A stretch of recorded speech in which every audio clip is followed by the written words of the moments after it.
নাটোরের নলডাঙ্গা উপজেলার প্রান্তে প্রায় 40,000 একর জুড়ে আছে হালতি বিল। প্রতিদিন এই বিল দেখতে যান অসংখ্য দর্শনার্থী। অনেকের কাছে এলাকাটি পরিচিত মিনি কক্সবাজার হিসেবে।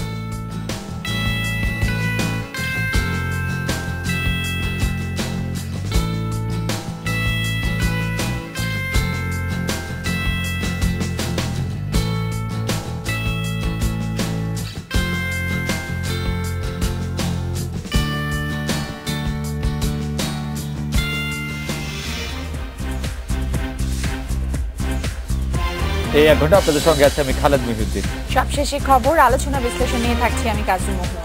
খেলার মাঠের হার জিত এবং আনন্দ বেদনার সবশেষ খবর জানাচ্ছি আমি রুবাইদ ইফতেখার। তবে আগে জানিয়ে দিচ্ছি শিরোনাম। মুক্তিযুদ্ধ ও বঙ্গবন্ধুকে নিয়ে মিথ্যা তথ্যে যাবজ্জীবন ডিজিটাল নিরাপত্তা আইনের খসড়ায় মন্ত্রিসভার অনুমোদন। কারাগারের জমিতে হলের দাবিতে জগন্নাথ বিশ্ববিদ্যালয়ের দুদিনের ধর্মঘট, শিক্ষার্থীদের মিছিলে পুলিশের লাঠি।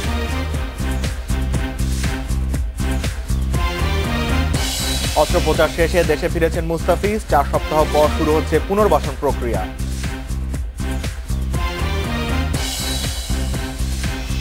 রাত 9টায় বাংলাদেশের মতামত পাঠানোর বিষয়ে নগরে অগ্নি নিরাপত্তা। মতামত পাঠাতে পারেন এসএমএস অথবা ফেসবুকে। আপনাদের মতামত জানিয়ে দিচ্ছি সংবাদের পরের অংশে।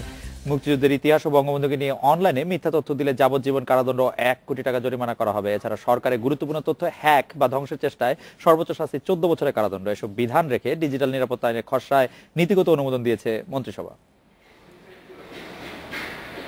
জানুয়ারিতে ডিজিটাল নিরাপত্তা আইনের প্রস্তাব করে তথ্য ও যোগাযোগ প্রযুক্তি মন্ত্রণালয়। প্রতিমন্ত্রী জুনায়েদ আহমেদ পলক যুক্তি দেখান, ব্যক্তি, পরিবার বা রাষ্ট্রীয় জীবনের জন্য নিরাপত্তা ঝুঁকি হলো সাইবার হুমকি, আর এজন্যই নতুন আইন করা জরুরি। আমাদের ডিজিটাল সিকিউরিটি অ্যাক্ট আমাদের প্রণয়ন করতে হচ্ছে। 8 মাস পর আইনটির খসড়া তোলা হলো মন্ত্রিসভায়। সাইবার অপরাধ দমনই এই আইনের উদ্দেশ্য বলে মনে করছে মন্ত্রিসভা। কোনো ব্যক্তি যদি ইলেকট্রনিক মাধ্যমে বাংলাদেশের মুক্তিযুদ্ধ বা মুক্তিযুদ্ধের চেতনা বা আদালত কর্তৃক মীমাংসিত মুক্তিযুদ্ধ বিষয়ক বিষয়াবলী বা জাতির পিতার বিরুদ্ধে যে কোনো প্রচার, প্রপাগান্ডা বা তাহাতে মদত প্রদান করে, ও তাহলে 16 ধারাতে তার শাস্তি হবে। 16 ধারা হলো এই যাবজ্জীবন সশ্রম কারাদণ্ড। কম্পিউটার, মোবাইল সহ অন্যান্য ডিভাইসের মাধ্যমে জালিয়াতি, প্রতারণা ও হুমকিদাতাদের সর্বোচ্চ 5 বছরের কারাদণ্ডের বিধান রাখা হয়েছে। এছাড়া পর্নোগ্রাফি, মানহানি ও উস্কানি দেয়া সহ বিভিন্ন সাইবার অপরাধের জন্য আলাদা শাস্তির বিধান রয়েছে। অতি গুরুত্বপূর্ণ তথ্য পরিকাঠামো, যেমন ধরুন এই আমাদের বিমান পরিচালনার জন্য যে সাইবার ইয়েটা আছে, ম্যানেজমেন্টটা আছে, এটার মধ্যে যদি কেউ হামলা করে, হ্যাক করে, তাহলে 14 বছরের কারাদণ্ড অথবা এবং এর মধ্যে কমপক্ষে 2 বছর অথবা সর্বোচ্চ 1 কোটি টাকা বা উভয় দণ্ড হতে পারে। মন্ত্রী পরিষদ সচিব জানান, চূড়ান্ত করার আগে ডিজিটাল নিরাপত্তা আইনটি আরও যাচাই বাছাই করা হবে।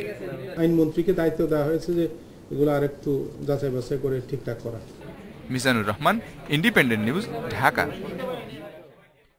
এদিকে জীববৈচিত্র্য রক্ষায় সংরক্ষিত ও প্রাকৃতিক বনাঞ্চলের গাছ কাটার উপর বিধিনিষেধের সময় 2022 সাল পর্যন্ত বাড়িয়েছে সরকারের। ফলে আরো 7 বছর সংরক্ষিত বনে গাছ কাটা যাবে না। সোমবার সচিবালয়ে মন্ত্রিসভার বৈঠকে পরিবেশ ও বন মন্ত্রণালয়ে এই প্রস্তাবে অনুমোদন দেওয়া হয়।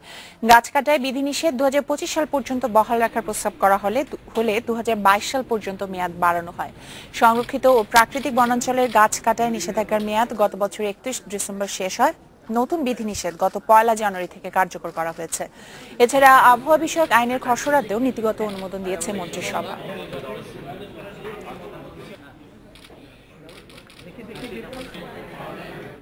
জগন্নাথ বিশ্ববিদ্যালয়ে মঙ্গল ও বুধবার ধর্মঘটে ডাক দিয়েছেন শিক্ষার্থীরা। পুরান ঢাকায় কেন্দ্রীয় কারাগারের পরিত্যক্ত জমিতে হল নির্মাণের দাবিতে শিক্ষার্থীদের মিছিলে সকালে লাঠিপেটা করে পুলিশ। এরপর দুপুরে 2 দিনের ধর্মঘট কর্মসূচি দিয়েছেন তারা। হলের দাবিতে সকালে ক্যাম্পাসে সমবেত হন জগন্নাথ বিশ্ববিদ্যালয়ের শিক্ষার্থীরা।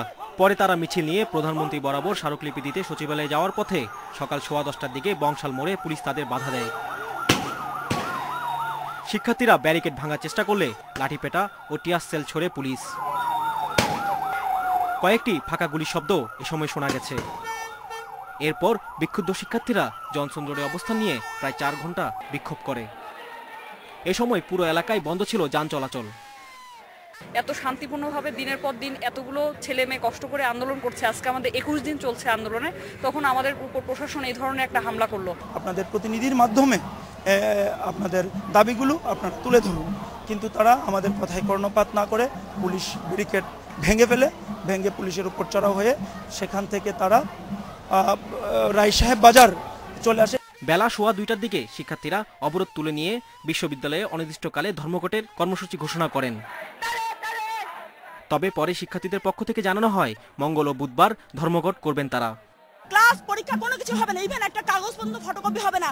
আমাদের মর্যাদার দাবি যে পর্যন্ত আদায় না হবে আমরা রাজপথে থাকবো, আমরা সংগ্রাম চালিয়ে দেবো। তাতে যদি আমাদের বছরও কেটে যায় আমরা থাকবো, এটা ইতিহাস করে দিব আমরা জবিয়ান। যতক্ষণ পর্যন্ত প্রধানমন্ত্রীর কার্যালয় থেকে আমাদের হচ্ছে পজিটিভ কোনো ঘোষণা না আসবে ততক্ষণ পর্যন্ত আমরা রাস্তায় থাকবো। 2005 সালে অনাবাসিক বিশ্ববিদ্যালয় হিসেবে যাত্রা শুরু করা জগন্নাথ বিশ্ববিদ্যালয়ের 11টি হল প্রভাবশালীদের দখলে রয়েছে। দীর্ঘদিন চেষ্টা করেও দখলদারদের উচ্ছেদ করতে পারেনি কর্তৃপক্ষ। এই মাসের শুরুতে ঢাকা কেন্দ্রীয় কারাগার কেরানীগঞ্জে সরিয়ে নেওয়ার পর পরিত্যক্ত জায়গায় হলের দাবিতে আন্দোলনে নামেন শিক্ষার্থীরা। Aminul Islam, independent news, Dhaka. আবাসিক ফ্ল্যাট ও বিপণী বিতানের মধ্যেই চলছে বেসরকারি বাংলাদেশ ইসলামী বিশ্ববিদ্যালয়। প্রতিষ্ঠানটি কোনো নিয়মে তোয়াক্কা না করে অপর্যাপ্ত অবকাঠামোতে শিক্ষা কার্যক্রম পরিচালনা করছে বলে জানিয়েছেন ইউজিসির প্রতিনিধিরা। বিশ্ববিদ্যালয়টির বিরুদ্ধে কঠোর ব্যবস্থা নেওয়ার কথাও জানিয়েছেন ইউজিসির চেয়ারম্যান। রাজধানীর মানিকনগর এলাকার এই ভাড়া করা ভবনে চলছে বেসরকারি বাংলাদেশ ইসলামী বিশ্ববিদ্যালয়ের কার্যক্রম। ভবনটিতে একই সঙ্গে রয়েছে আবাসিক ফ্ল্যাট ও মার্কেট। বিশ্ববিদ্যালয়টিতে নেই পর্যাপ্ত ক্লাসরুম, গ্রন্থাগার। এসব অভিযোগের পরিপ্রেক্ষিতে সোমবার ক্যাম্পাস পরিদর্শনে যান ইউজিসির চেয়ারম্যান।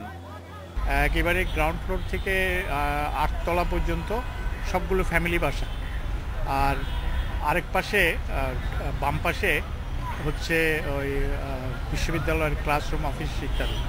ইউজিসি চেয়ারম্যান জানান, আইন মেনে চলার কোনো প্রতিফলন নেই বিশ্ববিদ্যালয়টিতে। প্রতিষ্ঠানটির বিরুদ্ধে ব্যবস্থা নেওয়ার সুপারিশ করে শিগগিরই প্রতিবেদন পাঠানো হবে শিক্ষা মন্ত্রণালয়ে। নামে হয়তো বিশ্ববিদ্যালয়, কিন্তু কাজে কর্মে বিশ্ববিদ্যালয়ের যে বৈশিষ্ট্য সেটা তাদের নাই। আমাদের আইন অনুযায়ী যে ব্যবস্থাটা নেওয়া সেটা কঠোর হতে পারে, সেটা নেওয়ার জন্য আমরা বলব। পরিদর্শনের সময় বিশ্ববিদ্যালয় গ্রন্থাগারে জিহাদি বইও পেয়েছে ইউজিসি প্রতিনিধি দল। নূরে আলম, ইন্ডিপেন্ডেন্ট নিউজ, ঢাকা। সব ধর্মের মানুষকে ঐক্যবদ্ধভাবে জঙ্গিবাদ মোকাবেলা করার আহ্বান জানিয়েছেন প্রধানমন্ত্রী শেখ হাসিনা। বিকেলে গণভবনে সনাতন ধর্মাবলম্বীদের সঙ্গে মত বিনিময়ের সময় তিনি এই আহ্বান জানান। তাদের মধ্যে মানবতা বোধ নাই, তাদের মধ্যে কোনো ধর্ম চেতনাই নাই, তারা কোনো ধর্মেও বিশ্বাস করে না। তারা ওই সন্ত্রাস আর খুনি এবং জঙ্গিবাদ। বাংলার মাটিতে আমরা এই সন্ত্রাস জঙ্গিবাদকে কোনো মতেই প্রশ্রয় দেব না, এটা আমাদের প্রতিজ্ঞা। কাজে এর বিরুদ্ধে সমগ্র জাতিকে সোচ্চার হতে হবে, ঐক্যবদ্ধ হতে হবে। গুলশান হামলায় গ্রেপ্তার নর্থ সাউথ বিশ্ববিদ্যালয়ের সাবেক শিক্ষক হাসনাত করিমকে কারাগারে পাঠানো হয়েছে। দ্বিতীয় দফা রিমান্ড শেষে সোমবার তাকে কারাগারে পাঠানোর নির্দেশ দেন আদালত। হাসনাত করিমের পক্ষে জামিনের আবেদনের শুনানি হবে 24 আগস্ট। এর আগে তাকে 2 দফা রিমান্ডে নিয়ে জিজ্ঞাসাবাদ করে পুলিশ। প্রথম দফায় 54 ধারায় এবং দ্বিতীয় দফায় গুলশান হামলা মামলায় তাকে রিমান্ডে নেয় পুলিশ। হাসনাত করিমের সঙ্গে আটক তাহমিদকেও 2 দফা রিমান্ডে নেওয়া হয়, তবে গুলশান হামলায় তার সংশ্লিষ্টতা পাওয়া যায়নি বলে দাবি করছে পুলিশ। গত 1 জুলাই রাতে জঙ্গিরা হোলি আর্টিজান রেস্তোরাঁয় হামলা চালায়। পরদিন সকালে কমান্ডার অভিযানে নিহত হয় জঙ্গিরা। নারী, শিশু সহ জীবিত উদ্ধার করা হয় 13 জনকে। তাদের মধ্যে হাসনাত করিম ও তাহমিদ ছাড়া অন্যদের জিজ্ঞাসাবাদের পর ছেড়ে দেওয়া হয়। রাত 9টা বাংলাদেশে একটা বিরতি নিচ্ছে।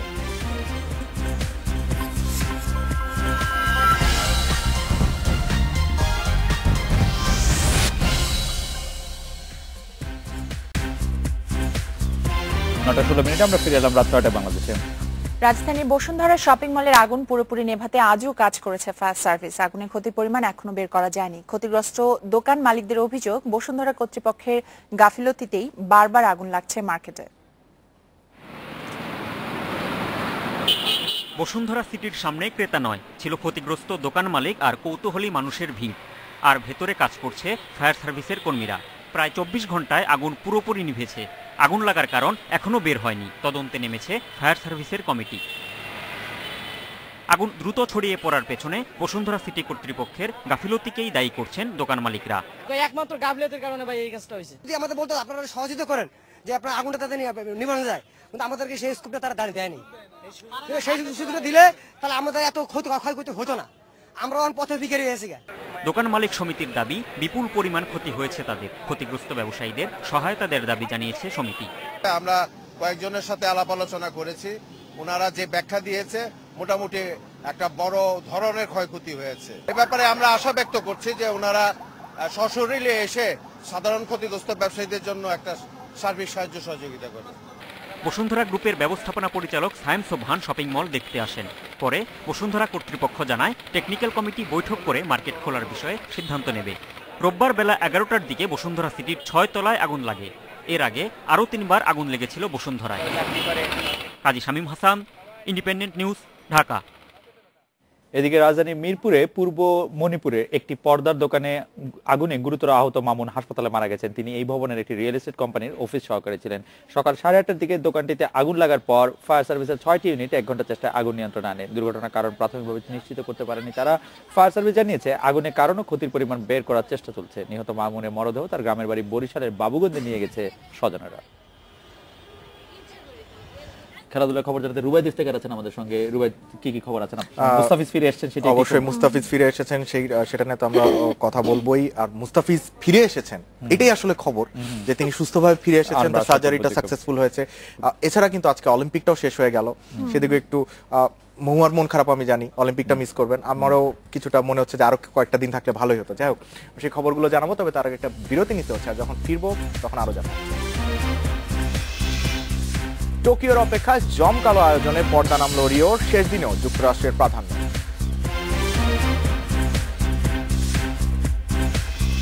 আর্থিক সংকটেও থেমে নেই বাফুফের বিদেশি স্টাফ নিয়োগ। সেন্ট পিটের সাথে যোগ হচ্ছেন বার্ডিন ও স্ট্যানফোর্ড।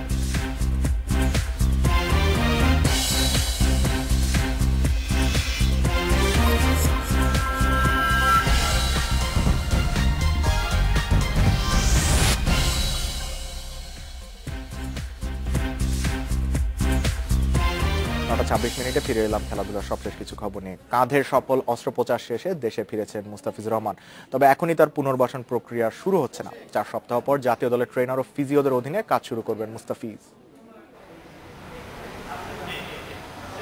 ছোট্ট ক্যারিয়ারে 2বার ইংল্যান্ডে গেছেন মুস্তাফিজ, 2বারই দুর্ভাগ্যজনকভাবে পড়েছেন ইনজুরিতে। বছর 3 আগে অনূর্ধ্ব 19 দলের হয়ে খেলতে গিয়ে চোট পেয়েছিলেন, আর এবার ইংলিশ কাউন্টি সাসেক্সের হয়ে 2 ম্যাচ খেলেই ছুরি কাঁচির নিচে যেতে হয়েছে দাফিজকে। 11 আগস্ট লন্ডনের বুপা ক্রোমওয়েল হাসপাতালে মুস্তাফিজের অস্ত্রোপচার করেন অ্যান্ড্রু ওয়ালেস। ফিজের সেরে উঠতে সময় লাগবে 5 থেকে 6 মাসের মতো। তার আগে পুনর্বাসন প্রক্রিয়া যেতে হবে। আমার তো অপারেশনের পরের দিক থেকে কাজ দেখাই দিছে অল্প, এটা বেশি না। আর ডাক্তার দেবাশিদার কাছে কাজ দেখা দিচ্ছে যে কোনগুলা কবে থেকে কবে করা হবে, ওইগুলা 4 সপ্তাহ পর থেকে আমার কাজটা বাড়তে থাকবে। অভিষেকের পর প্রথমবার সিরিজ মিস করতে যাচ্ছেন মুস্তাফিজ। ইংল্যান্ডের বিপক্ষে ঘরের মাঠে সিরিজটা মাঠের বাইরে বসে দেখতে হচ্ছে। এখন ভালোই, এখন যেটা আছে ভালোই আছে, আর কাজ করতে করতে করতে আরো ভালো হবে। আশা করি আপনাদের দোয়া আছে, দেশবাসীর দোয়া। খেলতে না পারলে তো মিস করারই কথা, খারাপ তো লাগবে। ক্রিকেটে ফিরতে 5 থেকে 6 মাসের মতো সময় লাগতে পারে। এরই ফাঁকে হাতছাড়া হতে পারে New Zealand series. Saiful Majumdar, independent news, Dhaka. Mustafiz দেশে ফিরেছেন, সার্জারিটা সাকসেসফুল। খালেদ এবং মহুয়া, আপনারা আসলে কতটুকু অপেক্ষা করছেন মুস্তাফিজ দেখার জন্য? আমি জানি, আমি যদি আমার কথা বলি, আমি আসলে অপেক্ষা করছি না। আমি চাই মুস্তাফিজ পুরো সময়টা নিক। সে আসলে অভিষেক হওয়ার পর থেকেই খেলছে পুরো সময় নিক, একদম ফিট এন্ড ফাইন হয়ে তারপর আমাদের সামনে আসুক। আমি আসলে যদি মহুয়ার সাথে আমি একমত যে ও পুরোপুরি ফিট হয়ে সামনে আসুক। আমার কাছে যদিও 5-6 মাস সময় অনেক বেশি সময় মনে হচ্ছে, কিন্তু আমি আসলে খুবই অধীর হয়ে অপেক্ষা করছি ওকে লাল সবুজে দেখার জন্য। আপনি দেখেন সেই বিশ্বকাপের পরে ও অনেক খেলা খেলেছে, মানে কিন্তু সেই সব জার্সি টার্সি আমার এগুলি মনেও থাকে না এবং ভালো লাগে না। আমি ওকে লাল সবুজে দেখতে চাই, যত ভালোভাবে ও যত মানে সুন্দর হয়ে ফিরে আসতে পারে সেইটা আমি অপেক্ষা করি। আমরাও সেটাই আশা করবো। যে তবে মুস্তাফিজ ইংল্যান্ড সিরিজটা মিস করছেন এটা নিশ্চিত, নিউজিল্যান্ডও হয়তো থাকবে না, শ্রীলঙ্কাতেও একটু ডাউট আছে। বিসিবির আসলে এই লম্বা পরিকল্পনাটা নেওয়ার অন্যতম একটা কারণ ছিল 2017 চ্যাম্পিয়ন্স ট্রফি যেটা ইংল্যান্ডে হচ্ছে, ওখানে আমরা একজন সুস্থ মুস্তাফিজকে দেখতে চাই এবং বাংলাদেশ ওডিআই ক্রিকেটে যে ধরনের খেলা খেলেছে গত 2 বছর সেটা একটা ধারাবাহিকতা ধরে রাখার জন্য তাকে দলে পাওয়াটা গুরুত্বপূর্ণ। যাই হোক, একটা বিরতি নিতে হচ্ছে, আরো কিছু খবর রয়েছে আমি জানাবো সেগুলো।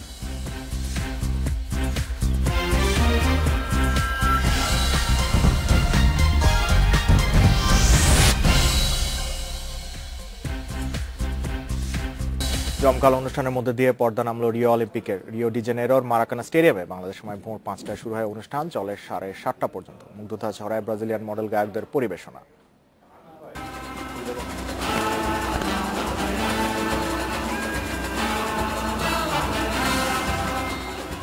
সমাপনী অনুষ্ঠান শেষ সব আয়োজন, তারপরেও মারাকানা জুড়ে অ্যাথলিট দর্শকদের উচ্ছ্বাস উন্মাদনা। জিকা ভাইরাস আর জঙ্গি হামলার আশঙ্কায় রং হারানোর শঙ্কা ছিল রিও অলিম্পিকের, তবে বর্ণিল আয়োজনে তার জবাব দিল হোস্ট ব্রাজিল।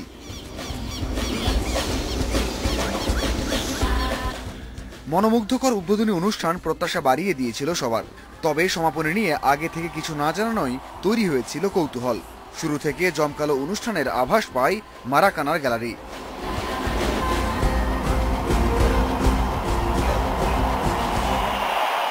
সময় যত গড়িয়েছে ততই উপভোগ্য হয়েছে আয়োজন। রিও পরিণত হয়েছে উৎসবের শহরে। নাচে গানে প্রায় 3 ঘন্টা মেতেছে মারাকানা আর টিভি সেটের সামনে বসা ক্রীড়াপ্রেমীরা। ব্রাজিলিয়ান ঐতিহ্য ফুটে উঠেছে সঙ্গীত মূর্ছনায়।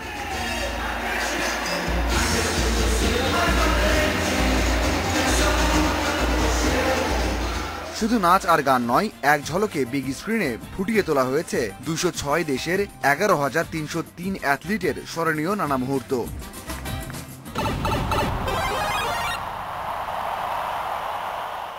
অনুষ্ঠানে বড় আকর্ষণ ছিলেন জাপানের প্রধানমন্ত্রী শিনজো আবে। অলিম্পিকের মশাল আর পতাকা তার হাতে তুলে দেওয়া হয় অনুষ্ঠানের শেষ ভাগে।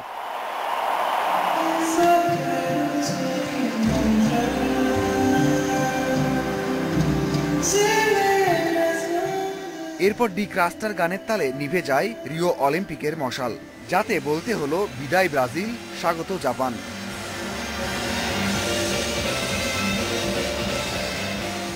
Mazharul Islam, independent news.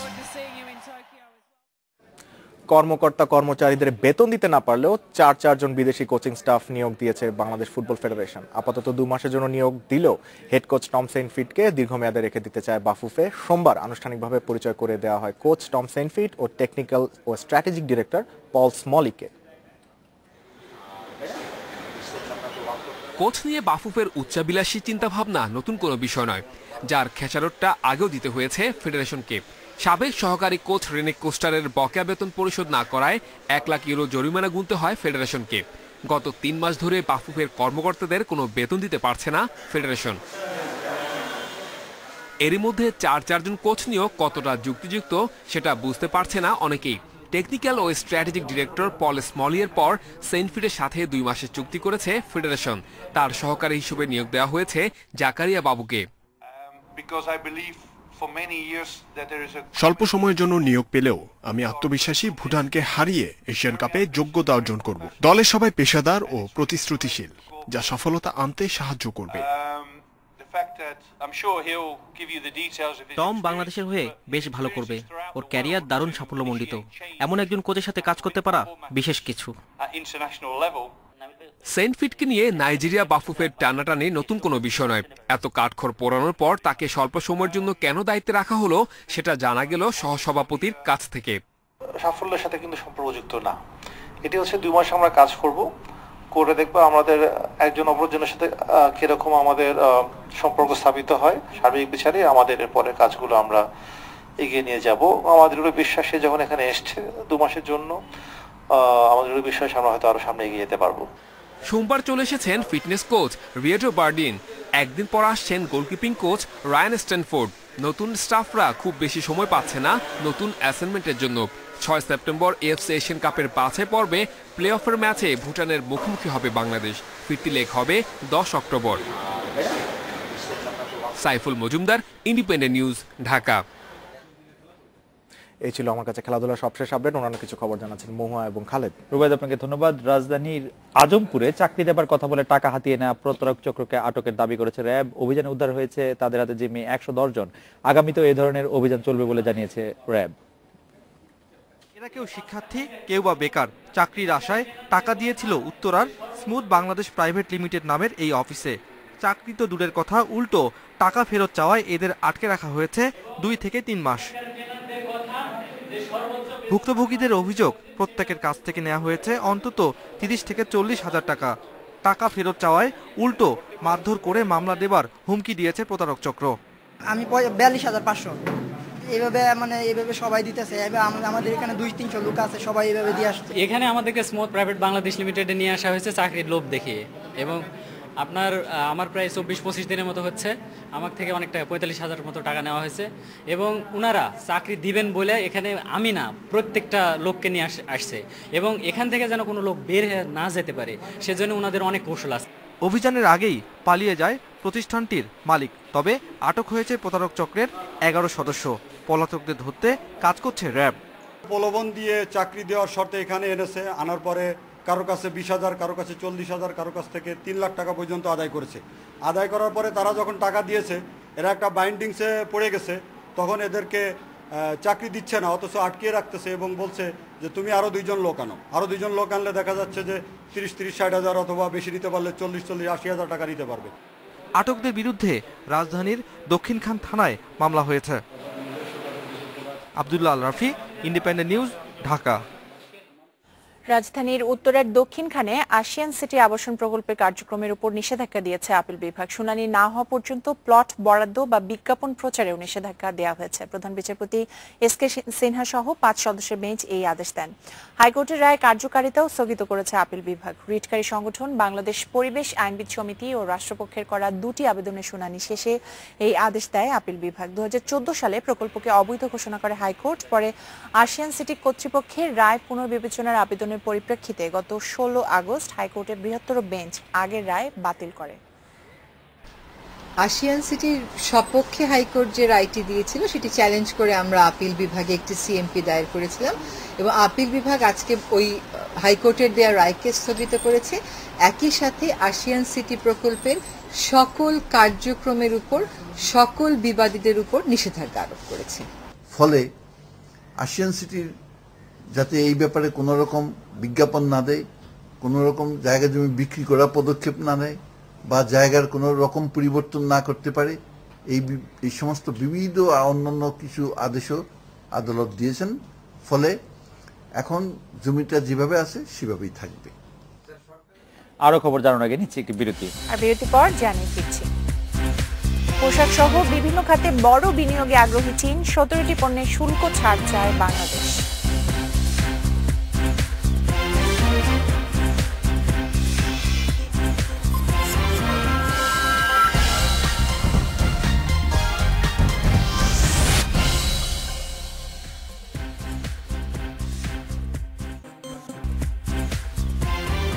রাত 9:46 আমরা ফিরে এলাম।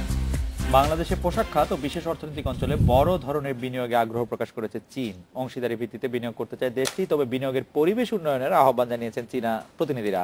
আর দেশটিতে আরো 17টি পণ্যের শুল্কমুক্ত প্রবেশাধিকার চেয়েছে বাংলাদেশ। বাংলাদেশ চীন যৌথ অর্থনৈতিক কমিশনের 14তম বৈঠক প্রায় 2 বছর পর অনুষ্ঠিত হল এনইসি সম্মেলন কেন্দ্রে। এতে বাণিজ্য ও অর্থনৈতিক সম্পর্ক জোরদারে বেশ কিছু প্রস্তাব তোলে দুই পক্ষ। চীনা প্রতিনিধি দলের কাছে দেশটির বাজারে গার্মেন্টস অ্যাক্সেসরিজ, তামাকজাত সহ 17টি পণ্যের শুল্কমুক্ত প্রবেশাধিকার চেয়েছে বাংলাদেশ। বাণিজ্য ঘাটতি কমিয়ে আনা, সহজ শর্তে ঋণ ও শিল্প উন্নয়নে সহযোগিতা চাওয়া হয়েছে। ঘাটতি কমিয়ে আনাদের কতগুলো পদক্ষেপের কথা বলেছি। একটা হচ্ছে আমাদেরকে ডিউটি ফ্রি অ্যাক্সেস আরও বেশি পরিমাণে দেওয়া। আমরা আরও বলেছি বাংলাদেশের গুডসকে প্রমোট করার জন্য চায়নাতে আপনার বাণিজ্য মেলা বা এই ধরনের সুযোগ সুবিধাগুলো আমাদেরকে হেল্প করা। তৃতীয় বলেছি ইনভেস্টমেন্ট বাংলাদেশে বাড়ানো। মুন্সিগঞ্জে অ্যাপারেল জোন ও বিশেষ অর্থনৈতিক জোনে বিনিয়োগের আগ্রহ প্রকাশ করে চীন। এছাড়া শিল্পের জন্য জমি সহজলভ্য ও গ্যাস সংকট নিরসনের পরামর্শ দেওয়া হয়েছে।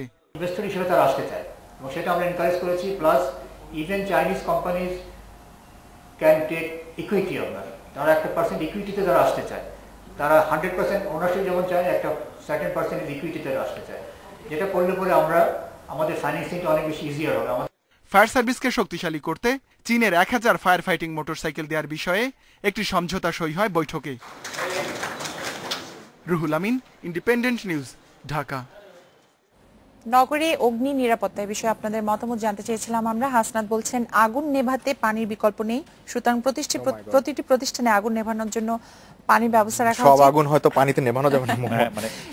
তারেক বলছেন এসব দুর্ঘটনা এড়ানোর জন্য সতর্ক থাকার কোনো বিকল্প নেই। মনির বলছেন সবার আগুন নেভানোর প্রাথমিক ধারণা থাকা দরকার, এজন্য সবাইকে প্রাথমিক প্রশিক্ষণ দেওয়া উচিত। আর শাকিল বলছেন যেসব প্রতিষ্ঠানে অগ্নি নিরাপত্তা ব্যবস্থা থাকবে না তাদের বিরুদ্ধে ব্যবস্থা নেওয়া উচিত। শফিক বলছেন প্রতিটি নগরের পরিধির তুলনায় ফায়ার স্টেশনের সংখ্যা কম, সুতরাং এই বিষয়ে সরকার নজর দেওয়া উচিত। অর্ণব বলছেন অগ্নি দুর্ঘটনায় জানমালের ক্ষতি কমিয়ে আনতে হলে প্রথম এবং প্রধান কাজ হলো আমাদের সতর্ক হওয়া। আরিফ বলছেন ফায়ার স্টেশনে আরো উন্নত মানের সরঞ্জাম সংযোজন করা উচিত। মনসুর একই সুরে কথা বলছেন ফায়ার সার্ভিসে আরো দক্ষ জনবল নিয়োগ দেওয়া উচিত। আহমেদ বলছেন অগ্নি দুর্ঘটনার জন্য নিয়ম না মেনে বহুতল ভবন তৈরি অনেকাংশে দায়ী বলে আমি মনে করি। অনুরূপ বলছেন অগ্নি দুর্ঘটনায় দ্রুত উদ্ধার অভিযান পরিচালনা করতে হবে দক্ষ স্বেচ্ছাসেবক দ্বারা। খালেদ এবং মহুয়া, এখানে অনেকে ফায়ার সার্ভিসের অনেকগুলো ইস্যু তুলে ধরছেন, অনেকগুলো দিক তুলে ধরছেন, কিন্তু যেসব প্রতিষ্ঠান বসুন্ধরা হোক বা যে কোনো শপিং মল প্রতিষ্ঠান, কিন্তু তাদের প্রতিষ্ঠানটিতে ফায়ার ড্রিল বলে একটা জিনিস রয়েছে, সেটা কিন্তু তারা অনুশীলন করাতে পারেন। এটি করাতে খুব একটা আপনাকে ধন্যবাদ। গতকাল যে আগুনের ঘটনাটি ঘটেছে সেখানে কিন্তু দুটি জিনিস আমাদের শিক্ষা নেওয়া উচিত। এক হচ্ছে যে ফায়ার ড্রিল যেটি কথা আপনারা বলছিলেন, এবং দুই হচ্ছে যে কোনো দুর্ঘটনা ঘটলে, আগুনের দুর্ঘটনা ঘটলে প্রথমে ফায়ার সার্ভিসকে খবর দেওয়া। তারা কিন্তু 30-40 মিনিট দেরি করেছে ফায়ার সার্ভিসকে খোঁজ দিতে, এবং যেটি আসলে ফায়ার সার্ভিসের জন্য কাজ করাটি খুব কঠিন হয়ে গেছে। আমি কিন্তু কালকে দেখেছি যে ফায়ার সার্ভিসে যারা কাজ করছিলেন তাদের যে নিষ্ঠা, তাদের যে মানে তাদের যে দক্ষতা এবং তাদের যে চেষ্টা, সেই চেষ্টাটি অসাধারণ ছিল। তারেকের মতামতটাই ঠিক মানে মনে হচ্ছিল যে এটাই আসলে এসব দুর্ঘটনা এড়ানোর জন্য সতর্ক থাকার কোনো বিকল্প নেই। এটা একটা আমার মনে হয় সতর্ক তো থাকতেই হবে, কিন্তু আবার দুর্ঘটনা ঘটবে। যেমন মারের সাবধান নেই বলে বাংলা ভাষায় একটি কথা আছে, সাবধানের মারও নেই, কিন্তু মানে সাবধানের মার নেই বলে কথা আছে, মারেরও কিন্তু সাবধান নেই। আসলে দুর্ঘটনা ঘটতেই পারে, দুর্ঘটনা ঘটবে, কিন্তু সেই দুর্ঘটনা যখন ঘটবে তখন তার দুর্ঘটনা মোকাবেলা করার জন্য সেই ব্যবস্থা যাতে আমাদের সবার থাকে, সেই চেষ্টাটা, প্রস্তুতিটা আসলে নিয়ে রাখতে হবে। আপনাদের সবাইকে অনেক ধন্যবাদ আপনাদের মতামতের জন্য। ভ্রমণ পিপাসুদের কাছে মিনি কক্সবাজার হিসেবে পরিচিতি পেয়েছে নাটোরের হালতি বিল। বিলের সৌন্দর্য প্রতিদিন মুগ্ধ করছে হাজারো দর্শনার্থীকে। তাদের চাওয়া সুযোগ সুবিধা বাড়ালে দেশের অন্যতম জনপ্রিয় পর্যটন কেন্দ্র হয়ে উঠবে হালতি বিল। নাটোরের নবগঠিত নলডাঙ্গা উপজেলার প্রান্তে প্রায় 40,000 একর জুড়ে এই বিলের অবস্থান। 18 শতকে অসংখ্য বিরল প্রজাতির হালতি পাখি আসত এখানে, সেই থেকেই বিলের নামকরণ। তৎকালীন শৌখিন মানুষেরা বিলে আসতেন পাখি শিকারে। প্রতিদিন শত শত দর্শনার্থী আসতেন এই জলরাশির প্রাকৃতিক সৌন্দর্য উপভোগ করতে। বর্ষার শেষেও বিলটিকে মনে হয় অথই সমুদ্রের মতো। মাঝে মাঝে ছোট গ্রামগুলো প্রায় ডুবু ডুবু দ্বীপের মতো জেগে থাকে। বড় বড় ঢেউ সেখানে আছড়ে পড়ে। নাটোর থেকে মাত্র 8 কিলোমিটার দূরে এই নৈসর্গিক সৌন্দর্য উপভোগের মাধ্যমে কর্মোদ্দীপনা ফিরে পেতে আসেন অনেকেই। তবে পূর্ণাঙ্গ পর্যটন কেন্দ্র হিসেবে গড়ে তোলার জন্য যোগাযোগ ব্যবস্থার উন্নয়ন এবং নানা ধরনের সুযোগ সুবিধা নিশ্চিত করার দাবি পর্যটকদের। বৃষ্টি আসলে সবাই ভিজে যাচ্ছি, এই জায়গাটা যদি একটু ছাউনি করে দিয়ে মানে দাঁড়ানোর জায়গা করে দিত তাহলে অনেক ভালো হতো। শৌচাগারের কোনো ব্যবস্থা নাই কিংবা দর্শনার্থীদের বসার সেরকম কোনো সুব্যবস্থা নাই। অবকাঠামো সহ নানা ধরনের উন্নয়ন পরিকল্পনা সরকারের আছে, জানালেন অতিরিক্ত জেলা প্রশাসক। এটাকে একটা পর্যটন স্পট হিসেবে ঘোষণা দিয়ে এখানে আরো অন্যান্য যে সমস্ত সুবিধাদি বাড়ানো যায় সে বিষয়ে পদক্ষেপ গ্রহণ করা হচ্ছে।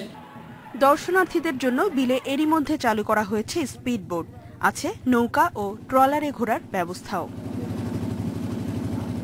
Independent news. এই ছিল রাত 9টায় বাংলাদেশের আয়োজনে। আজকে রাত 9টায় বাংলাদেশ শেষ করব রিও অলিম্পিক শেষে আতশবাজির কিছু ছবি দেখিয়ে। তার আগে আমরা বিদায় নিচ্ছি। আমাদের পরবর্তী আয়োজনের শুভরাত্রি।